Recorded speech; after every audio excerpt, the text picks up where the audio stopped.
So this week, we'll be reviewing the 2020 science fiction horror, The Invisible Man, directed by Leigh Whannell and starring Elisabeth Moss. Find your Fright Fix anywhere you listen to podcasts and follow us on social media at Fright Fix Podcast and subscribe to our YouTube channel, Fright Fix. Fright Fix. I sounded so happy when I said that. I love it. I am happy, but... Well, it's a family-friendly channel, so it's about family-friendly movies. Yeah, very family-friendly. So before we continue with this episode, if you've not watched the movie, make sure you check it out. It's available now on Netflix. And then once you're done with it, come back to us. Please. So, trapped in an abusive relationship, Celia Cass, played by Elisabeth Moss, escapes in the dead of night and disappears into hiding, aided by her sister Emily, their childhood friend James, and his teenage daughter Sydney. But when Cecilia's abusive ex Adrian commits suicide and leaves her a generous portion of his fortune, Cecilia suspects his death is a hoax. As a series of eerie happenings turn lethal, Cecilia's sanity begins to unravel as she desperately tries to prove that she is being hunted by someone nobody can see. Well, that felt like a tongue twister. I don't know why I struggled with that so much. You know, throughout this whole movie with Cecilia, I kept hearing Celia. So I kept thinking of you through the entire movie, more or less. And some people, like my cousins, call me C. And they call her C in the film as well. So like I could hear it. And I have, obviously, people mistake Celia and Cecilia because Cecilia's more popular. So yeah, I did feel like this is the closest I'll probably ever get to have somebody with my name in a film. Well, at least you can say that. I doubt anyone's ever going to have my name in any movie. Yeah, as I was saying that, I was like, well, I'm probably preaching to the choir right now. Oh, well, Invisible Man. Yes. I mean, I kind of forced you to do this podcast episode on Invisible Man because I know you've seen it before. And I feel like that happens quite a lot, actually. You've seen the films and I haven't. Well, you say forced like it was a bad thing. Yeah. I mean, you didn't make me do it against my will. I would have kicked and screamed otherwise. Yeah. But I felt like I really wanted to do this film because I've seen a lot of it in the press last year when it came out, and I've been waiting to see it and I've just never got round to it. I mean, as soon as it popped up on Netflix. I saw that and I thought, right, we've got to do it because it looked quite cool from the adverts. Yeah. So, I mean, obviously I've seen this already and this is your first time watching it. So obviously I was watching it with a slightly different lens because I'd seen it already. Yeah. But this is your first time watching it. Yeah. And I'm very interested in knowing, what did you think? Well, okay. So, I mean, this is a horror, but it's kind of weird because it's not a paranormal horror. There's no ghosts, there's no demons, but they use all of the ideas of having a ghost, as in they can't be seen, things float around. But it didn't feel like a horror film because I knew, well, I thought I knew that it wasn't a ghost from the start. Yeah. And I thought that was quite cool because obviously when we usually do the podcast, it is paranormal or demonic or there's something supernatural going on.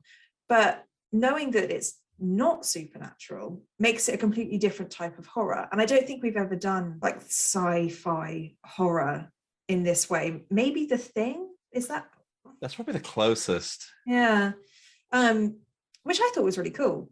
Like, I don't know if I'd seen it in the trailer because I knew it was him alive, if you know what I mean. Like, I knew that it wasn't a ghost from the beginning. So I must have seen that somewhere. But it has all of the tropes of a normal horror film where somebody isn't believed and things happen to them and no one else can see it and it gets more frustrating. But it's different because it's more in depth because it's all about gaslighting women and the abuse behind that relationship and the shadow of that abusive relationship lingering on her. So it really does dive into these really dark subject matters, but is also like, I really enjoyed this film. That's what I'm trying to say. Oh, good. That's what I wanted to hear. I did enjoy it. I really did. There are some stuff that I didn't like, which we'll go on to. Sure. But overall, I think that this is a bit different, but it's nonetheless scary in terms of it's almost more based in reality, and that's what makes it scary. Yeah. But what about you? I mean, I really enjoyed this the first time I watched it. Whenever it came out a year or two ago, however long ago it was. It's a lot of the time when I will rewatch a movie, especially a horror movie, it's very rare that I like it again on the second viewing because I know when the scares are coming. But this movie kind of transcends the scares. Yeah. Like there's a nice bit of meat to chew on in this movie, and the performances were great in this film. Oh, but amazing.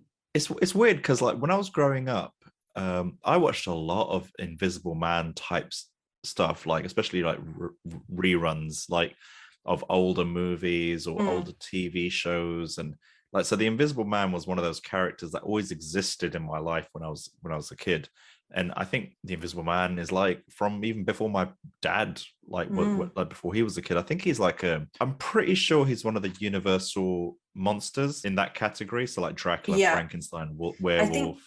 I think it is because it's an old book, isn't it? The original. Invisible I didn't know Man. that. Yeah. Was it H.G. Wells or some? I mean, I don't know. Yeah. I don't know. Whatever. Yeah. Yeah. Yeah. So it's kind of like in that category of the Universal monster movies. So a few years ago, when Marvel really hit it big with their shared universe, I think Universal Universal been redoing their monster characters for decades, but they wanted to kind of go down that route of creating a shared Marvel type universe for all their horror characters. Yeah, the Dark Universe. I think they were Dark. Yeah, that's the one. Yep, that's what it's called. Yeah. So they started off with like I think it was like I Frankenstein or something, and then or was it I Dracula? I don't know. There's a Frankenstein movie I think and a Dracula movie, and then they did that Tom Cruise Mummy movie, which they actually shot just down the road from here. Like really. Yeah. I remember I was at my job before the current job, and I remember walking through the set, and I didn't know that. Yeah, they just left the set overnight. Like they left everything there, and you could just walk straight through. I was just walking home, and I realized, wait, the ground. Why is there rubber on the ground? Like you're like, am I hallucinating? Like, why am I now somewhere else? Yeah, like I walked right past the trailer of the director, and they had like, the cobble brick road. It was all rubber, and you could just walk straight on it. I took pictures of it and everything. That's so cool. Well, weird that they just let you walk through it though. No, they was unguarded. They just leave it there overnight. I guess they just returned the next day, went to continue filming. So the thing with that Mummy movie, I don't know if you ever watched it.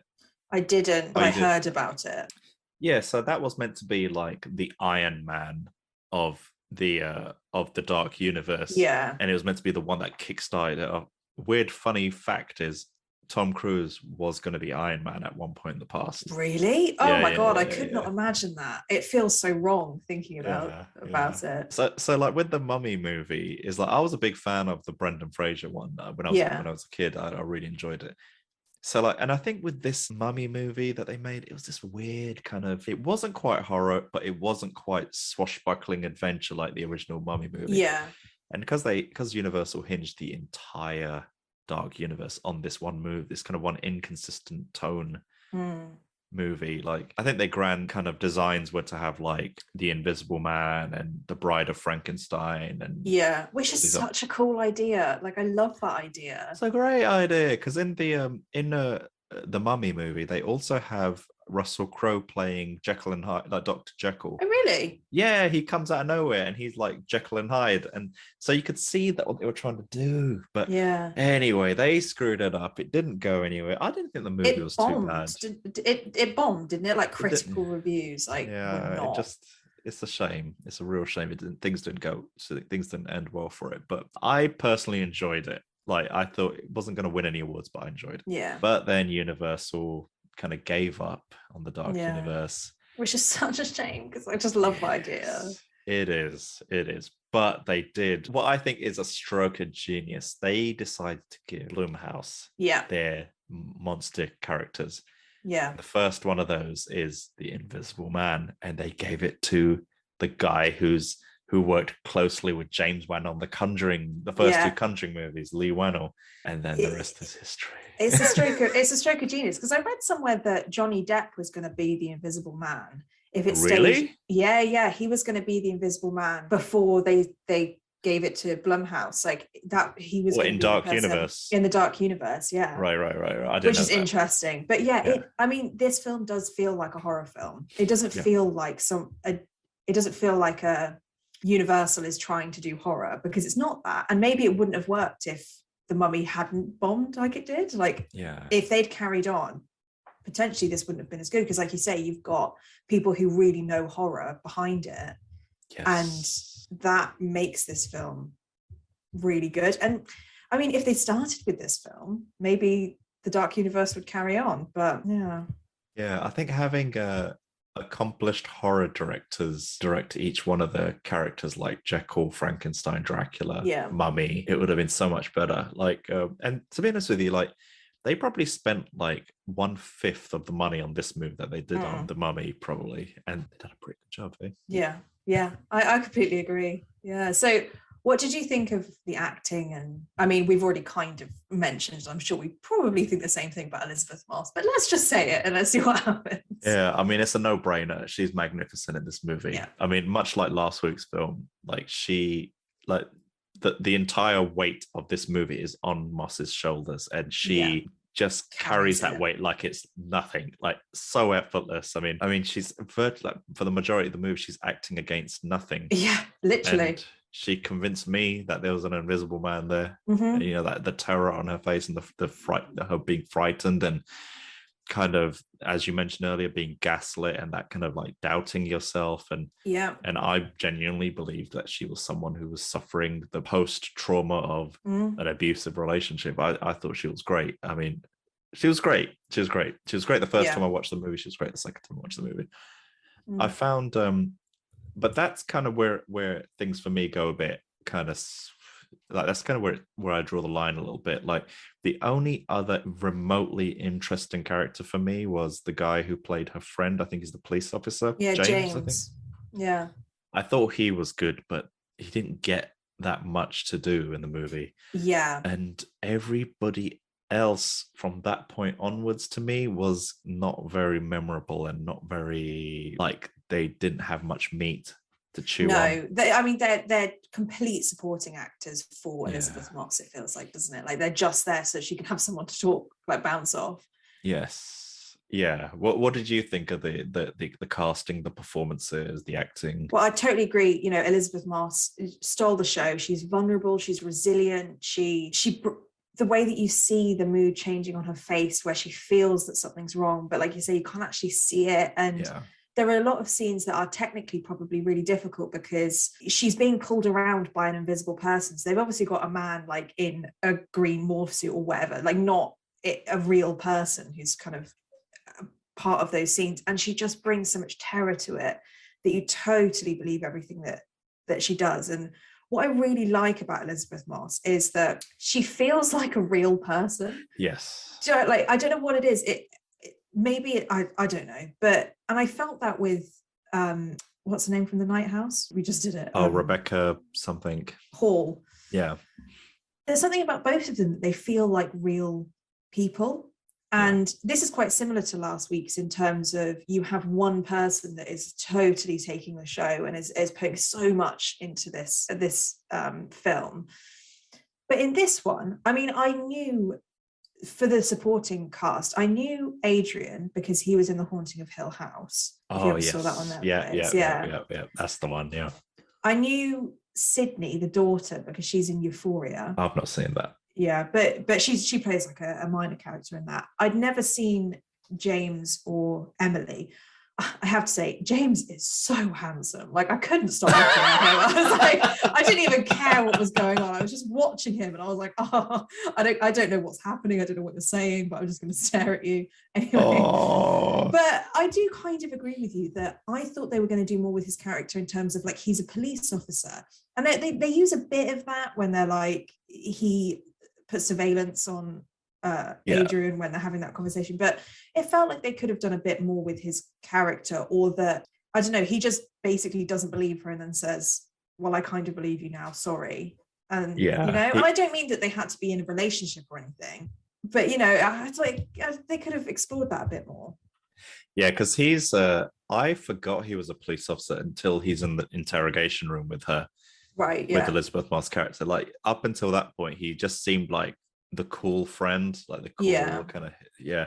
And to be honest with you, up until I think throughout the whole movie, I found him entertaining and I found Yeah. him engaging for the very small moments he was in the movie. And I agree with you. He's a handsome guy. I'm totally on board. But also about that scene where he's interviewing her, there is no way in hell anybody would let him interview someone he lives with. Like, it's just not gonna happen. I agree. But you read my mind. That was one of my points later was on. it? Yeah. Because I saw it and I was like, no, that just wouldn't happen. But there was one thing about the acting in this film which I loved. And it was a scene where you've got Cecilia, James, and Sydney. And Cecilia's giving those gifts to them, like the ladder, and then on the top of the ladder, I thought the acting in that, it did feel real. Like, I loved that scene. I thought it was so heartwarming. And the three of them together, they did play off each other. And I felt like they did a really good job. And it was heartwarming and it was sweet, but it felt natural. So I do give them credit for that kind of thing. Yeah, touching upon that, because this is the second time I watched that, I've only really noticed it this time round, though, because I knew how the story was going to play out. I just felt like, was the ladder a visual metaphor for Cecilia setting herself up for a fall? Oh my God. Oh no. Wow. That's, I love that. A visual metaphor of her descent into insanity. Yes. Fall from grace. Love it. So tell me about your favorite scenes or maybe moments you really enjoyed. Well, a lot of times when we do these films, I say it isn't the scenes that I love, it's the overall X, Y, and Z. But actually, in this film, it was much more about specific scenes that I liked than the overall feeling of the film. Sure. So I'll just say a few. And, so I loved the first scene, the tension of the first scene where Cecilia is trying to run away from Adrian and she creeps out of bed, and every time he moves she kind of winces, and I was so invested from that point. You're just watching it saying, oh my God, he's going to wake up, he's going to see her.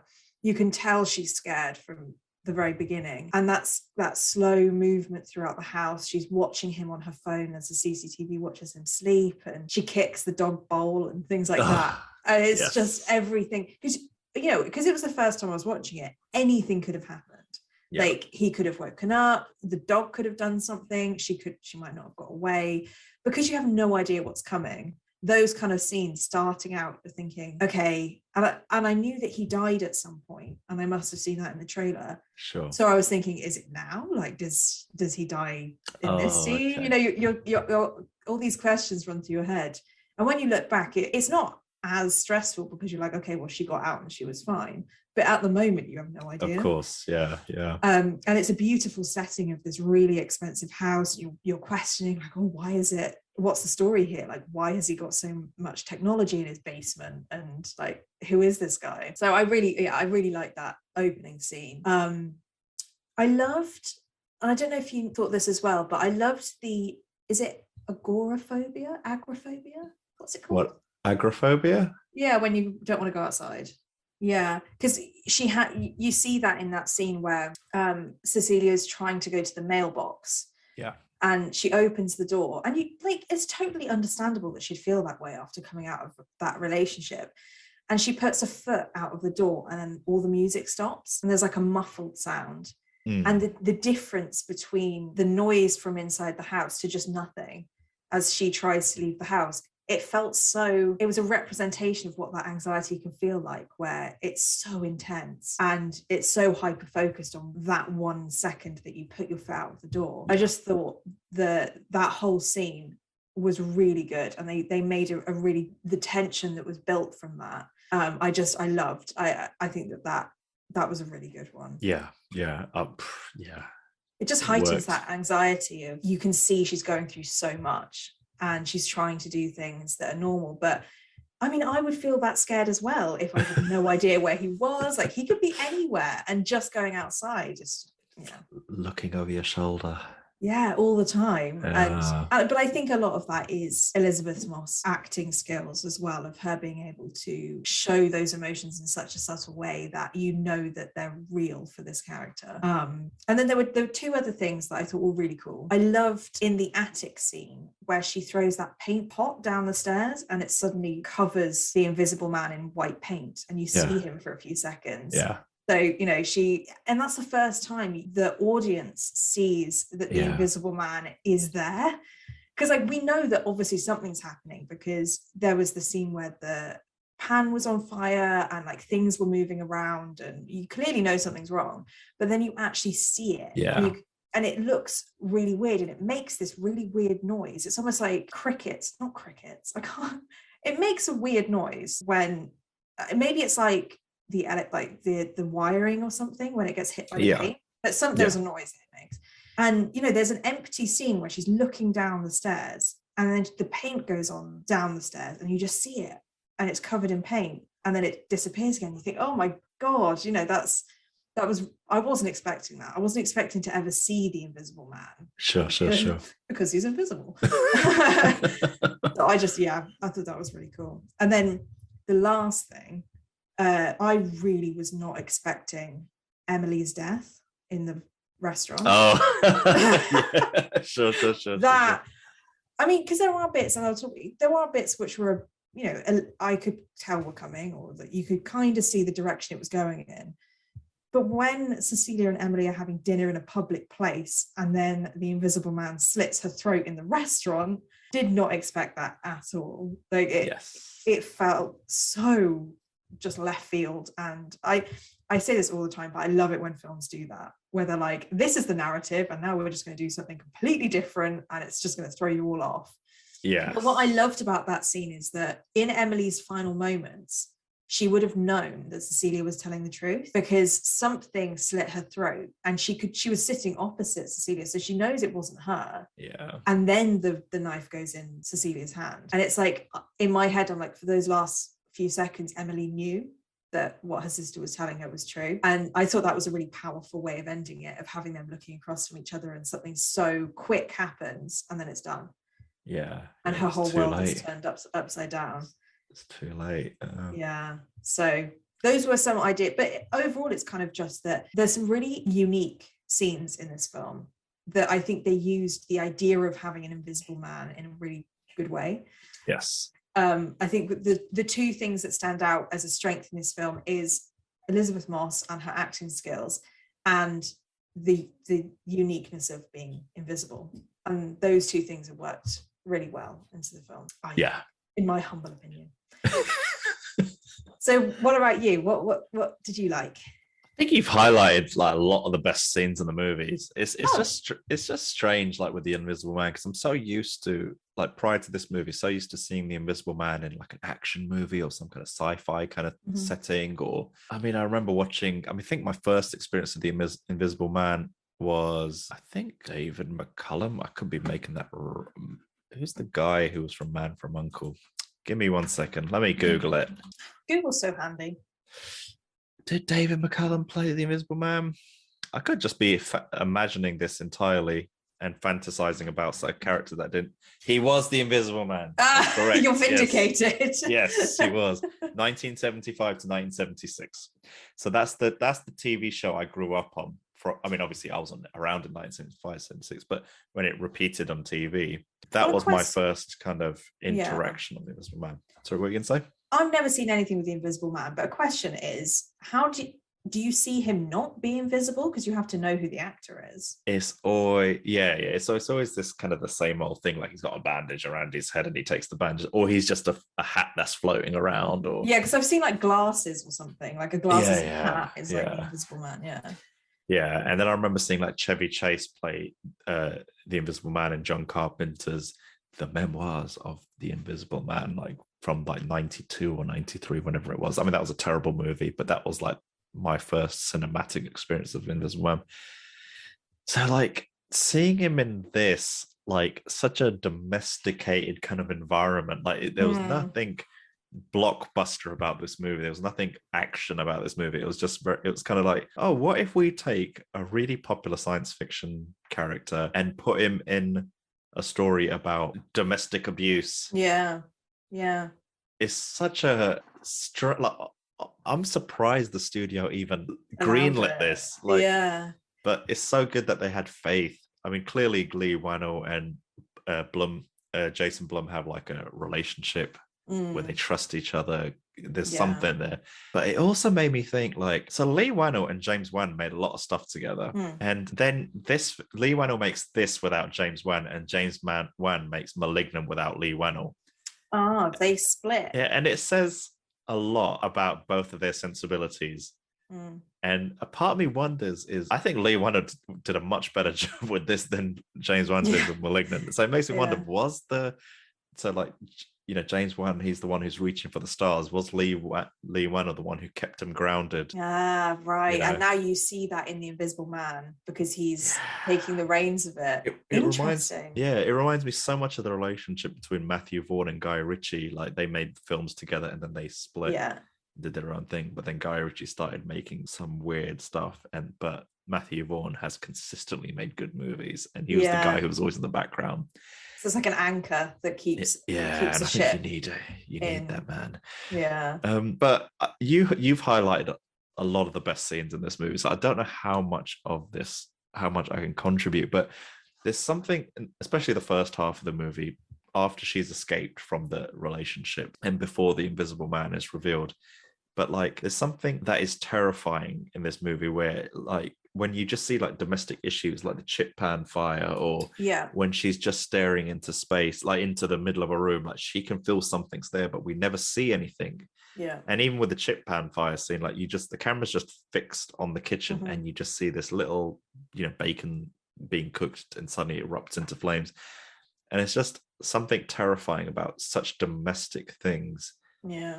And I mean, that in itself could have been a movie, just a character who, like, it would have been interesting if there was like a version of this script where it's like, did the Invisible Man even exist? Was the entire thing just about her suffering from this trauma? Yes, I love that. And like little things that happen throughout the film, you're like, well, you can kind of chalk it up to a bit of something being off, or it's just something that's happened. And like, yeah, I love that idea. Yeah, and it's just the whole thing's a great exercise in suspense and tension and trauma. I mean, but what I found really interesting on the second viewing is the little things that are said throughout the movie, which I didn't pick up the first time around, but especially the scenes Elisabeth Moss has with Adrian. Is it Adrian? Is he the Invisible Man? Yeah. Adrian's brother, who's the lawyer. Yeah. Like, when he says all that stuff, like when she inherits Adrian's millions after he's allegedly committed suicide, he puts all these conditions on the millions, like, you can't commit suicide. I mean, you can't commit a crime. You have to be mentally stable. He's basically listing off all the stuff that's going to happen to her. I didn't pick up on that. I mean, you wouldn't. I didn't the first time round. It's only the second time round. Like, of course, because like, you can't commit a crime. You have to be mentally stable. Like, you're right. He just basically says what happens in the film. Yeah, and it's clear that the two brothers conspired and made this whole thing happen. And even like little things he says, like, "Oh, he's here."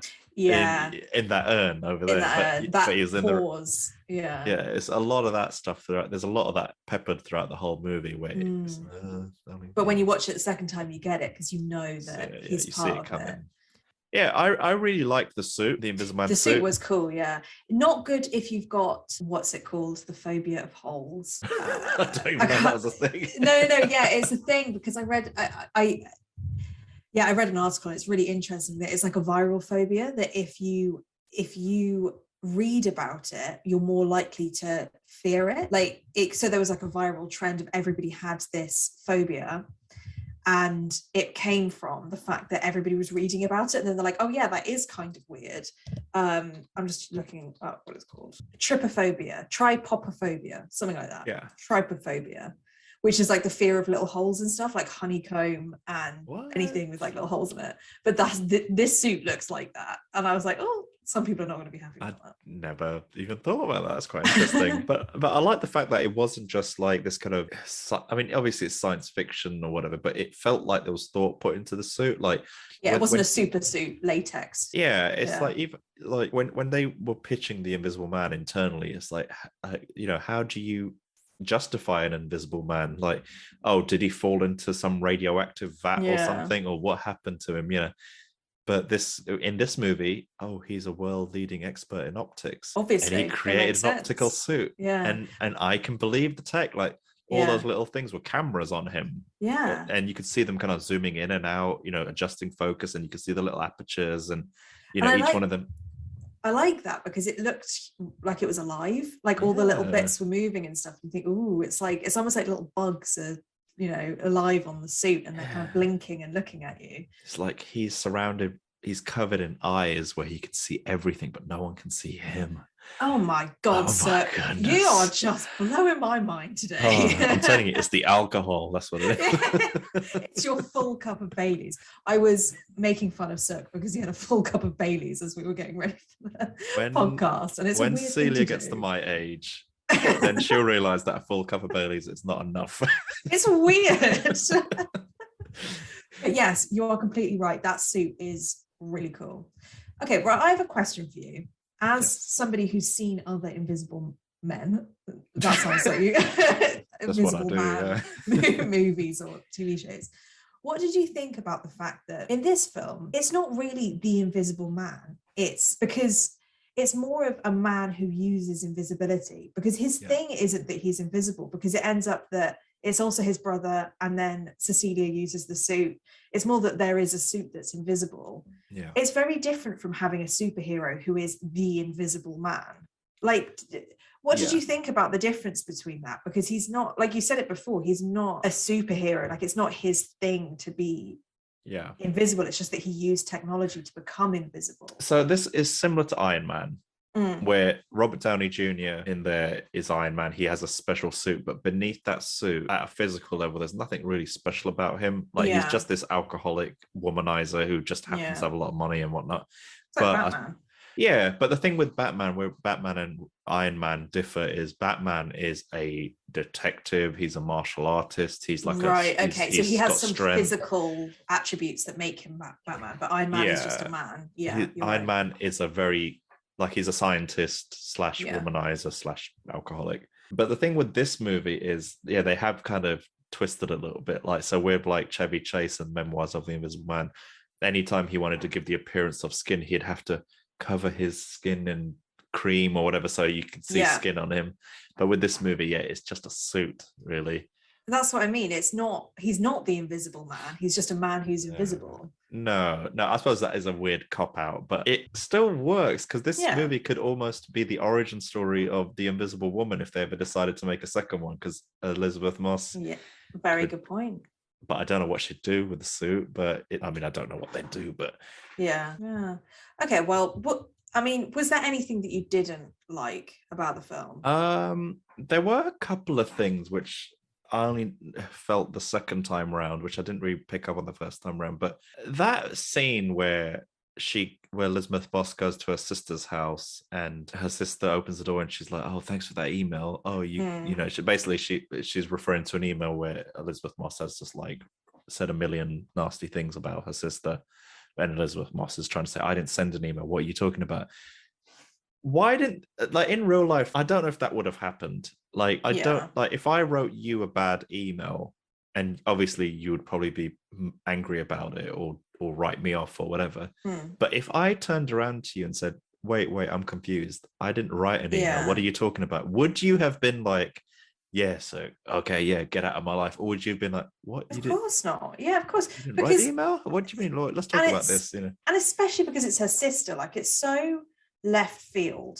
And of course I wouldn't believe if you had, and the stuff that they said in that like Adrian had put in that email was terrible. And I totally agree with you that. And also, email is an email. Like, if Elisabeth Moss, if Cecilia had walked up to Emily and said, "I hate you," that's different. She can't exactly say, "Oh, well, I didn't mean it," or whatever. But it's an email. Like that can very easily Like, be yeah, fabricated. accounts get hacked. It's a believable scenario. Yeah. Like, And one email and then you never talk to your sister again. I don't know. yeah. So that was one of the things I on the second time round, I kind of couldn't suspend my disbelief as much. Another thing was, as you mentioned earlier on, they would never have allowed James in that interrogation room with Elisabeth Moss because they lived together. There's too much connection. They would have got two impartial detectives to interrogate him. Yeah. And the other thing was, this confused me a lot, actually. And I suppose it kind of ties into something you mentioned earlier on. But so obviously the suit makes people invisible, whoever's wearing it, because it's got all the cameras and technology and everything. But why does Adrian come across as this superhuman throughout the film with superhuman strength and superhuman abilities? And yeah, you're right. That I didn't get. Did you pick up on that? I did. Yeah. It felt like that suit gave him powers. But when they explain what the suit is, it is a suit that allows you to be invisible. It's not, they don't say anything about it being indestructible or like bulletproof or giving you extra strength. It's just a suit with cameras on it. Yeah. You're totally right. I agree. Yeah, that confused me a little bit. I wonder whether it's more that it felt more like he had superpowers because he was invisible. So you can't see him like dodging out of the way of stuff. It just happens. You know, I mean, I'm just trying to think of why it would be that way, but he's very strong and he manages, well, I suppose you could take down like 10 bodyguards or security guards if you were invisible. But he he grabs people by the throat and like pulls them up into the air. Like a real person wouldn't be able to do that. He seems to kill a bunch of them with like one hit. I did think that, but I don't think they all died because then James afterwards says, look, we have corroboration from the security guards that something happened. Yeah. So not all of them died, but he basically punches people to the ground in one swoop. Yeah. And I think my single biggest issue with this movie, and I only picked it up this time round, is so she escapes from his house and then we cut to 2 weeks later where she's living with James in hiding away from Adrian. So 2 weeks have passed and then she's told that Adrian killed himself or died. Yeah. And then she goes on her adventure through the movie where she's like struggling with whatever, she thinks Adrian's chasing her, whatever, like he's in the house or in the room. Now, eventually at some point in the movie, she decides to go back to the house. Yeah. And there's no one there. But then the dog Zeus comes up to her and recognizes her. And I was wondering, like, who the hell was feeding Zeus that entire time? I thought that as well. Yeah. Because he looked perfectly happy. He just went up to her and just went, and that was it.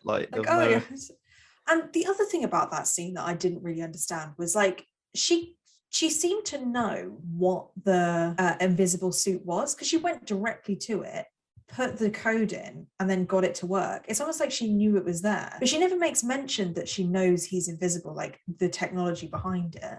Did you understand that? I mean, I think she knew that he was like a leader in optics. And I know when she was leaving the house in the opening scene, she walked past it and looked at it, acknowledged it was there, and then carried on walking. So maybe she did know or have an idea of something. Yeah, or maybe just knew that he was working on something, but he didn't tell her what. But it just felt like she went to the house, she went directly to the suit. Yeah.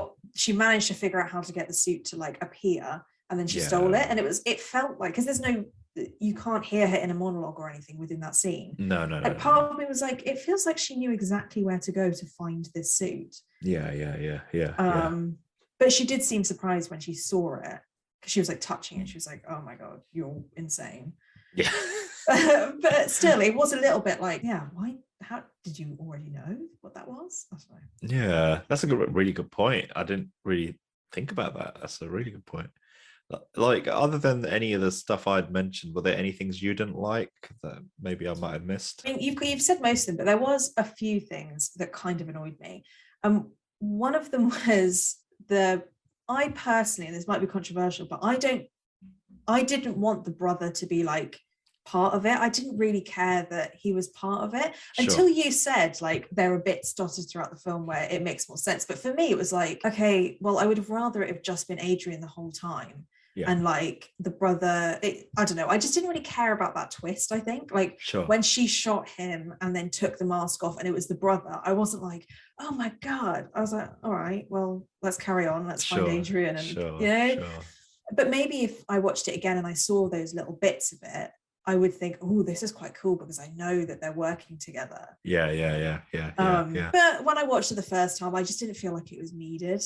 I would have just preferred it to be Adrian the whole time, because that whole bit, you know, the struggle beforehand, it's scary because you think it's the abusive boyfriend. Yes. But then when you find out it's the brother, it's like, well, it's kind of taken away all of the importance behind the fact that this is a film about an abusive relationship. Because the main fight scene isn't actually between Adrian and Cecilia. So I would have rather it have been the two of them and her say like, you know, that she's fighting against her abuser, but that's not it. It's the brother. It feels like it dilutes the messaging a little bit, where it's talking about an abusive and the shadow of an abusive relationship when like a massive scene isn't actually him. I didn't even pick up on that. That's quite interesting. Like, I just would have preferred it if it was just him, I think. Yeah. And then I suppose I understand that a lot of horror films have to do the whole something scary happens, they tell someone and then they don't believe them. Yeah. But it happens a lot in this film. And part of me is like, I get it. I get that people won't believe you, but it just does the same thing over and over again. It's like something scary happens. She tries to tell someone. They don't believe her. Something scary happens. She tries to, it's just repeats and repeats and repeats. And I wonder whether I would have preferred it if it was a slower build up. Like you said, weird things happen that you can't quite say is like supernatural or paranormal, or that there's someone doing something, but it seems to just ramp up very quickly, and you only have that one scene where the stove is turned up, could have been an accident, those kind of things. It just felt like you're going from very obvious invisible man to very obvious, and it just repeats. So I think a bit of nuance was needed in a few scenes. Right. I wonder if there's I wonder if there's deleted scenes on a DVD or something. I mean, it's quite a long film. It's like 2 hours or something, isn't it? Just over 2 hours. Yeah. So they do have time. They do. It's a very small scale story as well. So it is. And I think that they could have taken that time to just develop the idea of gaslighting and feeling like you're crazy. Like the audience could feel like they're crazy as well, because they're not really sure. That's the key. The key. Yeah, make the audience feel it too. Yeah, exactly. And we have had some films where, like Midsommar is a really good example of a film where it makes you feel crazy as well, because you're not quite sure if anything's actually wrong, because it's subtle. Yeah. And you don't get that in this film. Interesting. Yeah. But that's kind of it. I mean, I would have preferred it if it was just one invisible man, because you can tie a story to that. And for me, that bit was just didn't need it. Yeah. So what's your overall Fright Fix rating for The Invisible Man? I mean, as I said at the beginning, I really enjoyed this film. I think it's a really cool film, and it's done really well. Scary wise, there are some scary moments, there are some bits, and most of those are just the fact that you never know if he's there or not, because he's invisible. And it does give you the same creeps as a paranormal story, because the same things are happening. I think that the story could have been thought out a bit more, and I think it's lacking in a few bits. Like, I think the end of the film feels more like an action film. Like the last third of the film feels a lot more like an action film than it does a horror film. And I wasn't wowed by that. I think the actual ending is pretty cool. The fact that Cecilia ends up killing Adrian, and it's justification for everything that he's done. But I did feel myself losing a little bit of interest kind of 3/4 of the way through the film, and I do just think that that's because there were a few holes that I could poke in the story, or like, oh, I wish they'd done this and things like that. So I can't give it as high, and I'm quite generous with my scores, I feel like, and I think that this film is going to get, oh, come on, put me out of my misery. I think I'm going to give it a 7 out of 10. Oh, okay, interesting.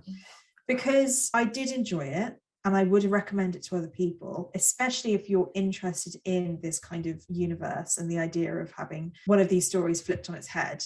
Like it's really cool. But there were just a few bits where I thought, doesn't make it my favorite film. Sure. And yeah, so I think it's a 7 out of 10 for me. What about you? Fair enough. So like this movie reminded me a lot of this comic book that I've got on my shelf over there. And shelves I only just purchased on Wednesday. That just arrived Very on Wednesday. fancy. Put them together. Imagine if we just heard like a crack and then everything falls down. Since I moved into this place, everything, all the junk in this room has been in a pile right behind me over there. It's the first time I've actually got shelves and I can finally create some kind of order in this room. Nice. So there's this book I've got, graphic novel called Daredevil Born Again. And I love Daredevil. Have you read Born Again? No. Oh my goodness. That was one of my favorite films when I was younger. Oh, with Ben Affleck. Yeah, loved it. There's a director's cut why. of that. I just love that film so much. If you like Daredevil, you're gonna get yourself Born Again. Yeah. It's like from the 80s or early 90s. But that book, I was never really a fan of Daredevil growing up, but when I read that book, I became a fan. It's like the thing with that book is Daredevil's life is dismantled. Yeah. So like, and I think, I mean, it's been a few years since I read it, but I think it might be Kingpin or someone who's ripping Daredevil to pieces, like sabotaging his relationship, sabotaging his friendship, making him lose his job, making him lose his money. It's just one of these books where you get depressed reading it. You feel like you're going on this journey with him. And it reminded me of Elisabeth Moss's journey in this, where like her friend, her sister, her, everything, her job prospects, financially, everything, and then right up to the point where her sister's throat is slit right before her. Yeah. And you're like, I mean, I remember the first time I watched it, I was like, how the hell is she going to get out of this? She's going to wake up and this was just a dream. Yeah, you feel so hopeless because you're like, there's no way out of this. You feel so sorry for, and I was like stressed watching it because I was like, I don't know what I would do. I would do what she's doing, and she's ended up in a padded room. Yeah, exactly. And it's just that kind of, how do they get out of this? Yeah. Is this a dream? Is she going to snap out of it? And it was all a dream and her sister's not really dead. But no, none of it's a dream. Like, I would have given it a 2 out of 10 if they did that. Yeah, it's like her entire life is dismantled by this over controlling guy. This guy who wants to control what she eats, what she looks like, what she thinks, everything. And like a really bad ex-boyfriend, basically. And I felt the same feeling I felt when I was reading that comic book, where I was just like, that hopelessness as you described. And I think there's loads of scary moments in this movie. Even watching it a second time, there were loads of bits that made me not jump, but like I appreciated what they were doing. Yeah. And I think it's shot very well. I think it's acted amazingly by Elisabeth Moss. I hope Blumhouse makes more of the monster movies. I know it's been a couple of years since this one came out, but I hope they make more. And I know COVID has probably slowed that right down. But I hope that having it on Netflix as well, if it's really popular, that they'll see that people do want to watch this kind of stuff. And even if it is just a straight to streaming kind of film, I'd still want to watch it. I would much rather Netflix stop making these stupid movies with Dwayne Johnson and made more of these kind of movies, these lower budget. Like the cost of one movie by The Rock or Ryan Reynolds, you could make an entire series of horror movies like this. Yeah, just their salary could go on like 4 horror films. Yes, exactly. So if Netflix focused more on this kind of stuff, making like all the other characters, all the other Universal horror characters, I would love a modern spin on Jekyll and Hyde, or a modern. Imagine there's some kind of split personality disorder thing, there's so much Frankenstein. Oh my god, I would love a Frankenstein, like a Frankenstein's monster film now. Oh yeah, or imagine what they do with. I don't even know what they do with. I don't know if you ever heard of The Beetle, but it's an old Victorian novel that I did my dissertation on, and it's so cool. It's about this guy who like shapeshifts. And it's so cool. I would love something like that. Yeah, but like contemporary takes on these classic stories. Like, I mean, basically, I don't even know where I'm going with this now. I've just kind of got lost in conversation now. But I really like this movie. Yeah. For me, it's a 9 out of 10. That's a good one. And I knew you were going to give it a high one because I feel like this is very up your street. I think this is your kind of film, and I think a 9 out of 10 is, for you, that's a really good score, because we've seen some banging films that you've given an 8 out of 10 at max. So I think that's good. So 8 out of 10. No, 8 out of 10. That's the halfway point between us. That's the halfway point. And that's pretty high. Yeah. I think this film is really cool, like I said at the beginning, because it's horror, but it's not supernatural. You don't see that many of those anymore. And I, like you say, I really hope that they do more of these, because if this is the starter, then I really want to know what the main course and the dessert's going to look like. We hope you enjoyed this week's Fright Fix. Join us next week as we explore a new horror film. If you have any suggestions of movies you want us to cover, contact us on Instagram or Twitter, or you can email us at podcast@frightfix.com. See you next time.